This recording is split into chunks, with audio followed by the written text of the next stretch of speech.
So you finished coloring in your kaleidoscope.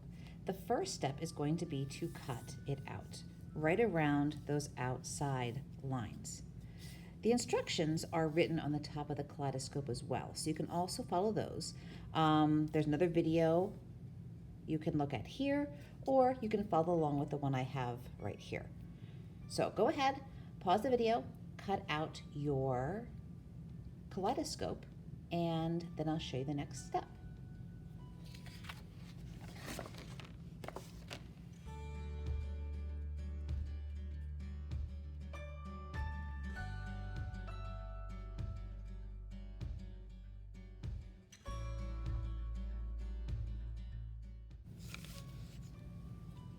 So now that my kaleidoscope is all cut out, it's time to do some folding.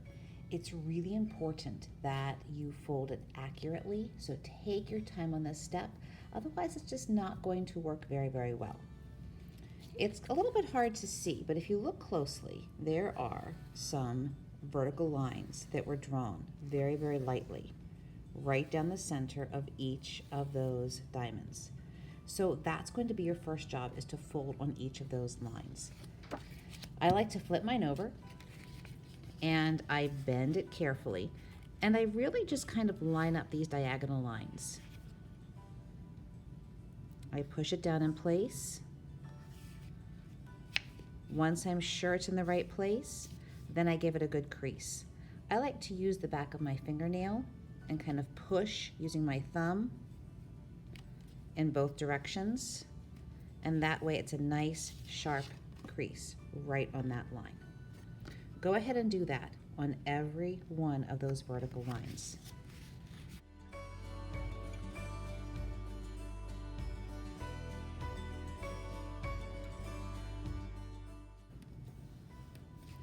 Don't forget to fold right along here as well.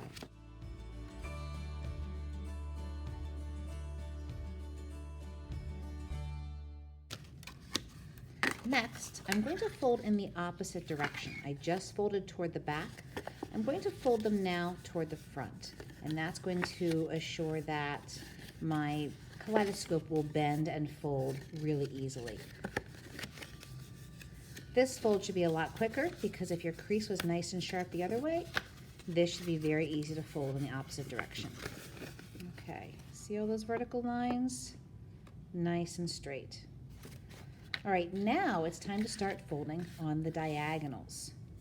So everywhere that you see the corner or the side of the diamonds, those lines also have to be folded, both that way and this way. And again, this is going to take some time to do it accurately. Take your time, do it nice and neatly. Just like when I started with the vertical lines, I flip over my kaleidoscope so the white side is showing. I bend back the colored point until I start to see that line,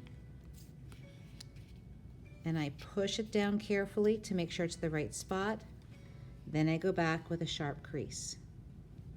Unfold, kind of roll it back until you see the next diagonal line.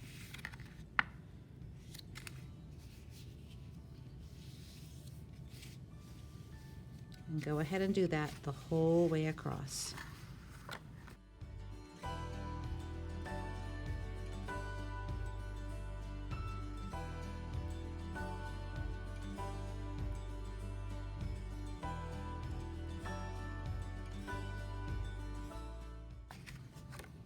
All right, I have all those diagonals done. So I flip it the other way, again to make sure my creases go both directions.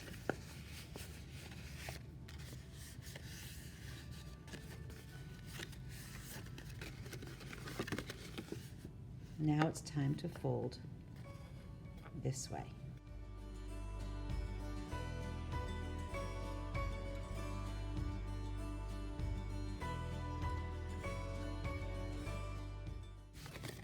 All right, and just like the others, I'm going to fold it in the opposite way as well, just to make sure everything bends and moves as it should. Okay, so all my folding is complete. It should bend pretty easily. If I look on the back, you can see a lot of diamonds, well, actually a lot of triangles. All those different folds is what's going to help to make our kaleidoscope work well. Next, you're going to need some glue. Now it's time to do the folding. This part isn't, or I should say the rolling part of it. This part isn't as difficult, but it definitely takes some patience. You need to wait for the glue to dry so that your kaleidoscope can really do what it was meant to do. You can use a glue stick, you can use Elmer's glue. Really, either is going to be fine. I think I might use Elmer's today, and I'm just going to put a nice thin layer so it will dry a little more quickly. Right here, it says glue, glue, glue. That is, of course, where I'm going to put the glue first. So I'm going to put a little bit of Elmer's glue here. And if you notice, I'm not putting very much on, a little bit. And I'm even going to smear it out so it's a nice thin coat going the whole way to the edge. Once I have that there, I kind of roll this piece up. So there we go. I end up putting this diamond right on top of the glue. I'm just going to hold it there for a minute or so until it dries.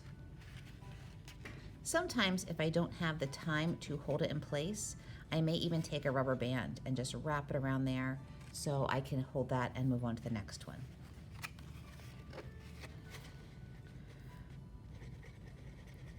You could possibly glue all three at one time and then just roll the whole thing.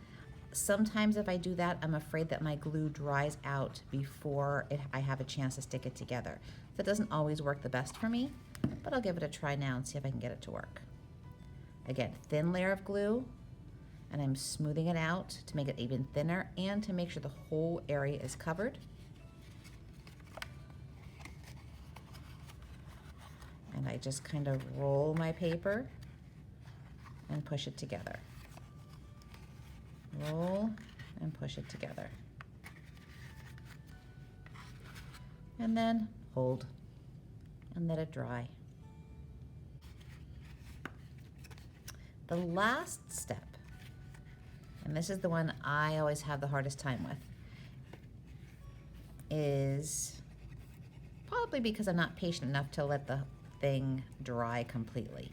I'm going to put some glue on these tabs right here. Both tabs get glue. Smear it out a little bit. And these are going to go inside this space. So I'm going to roll this kaleidoscope up and carefully slide these two tabs inside that opening. Just like that.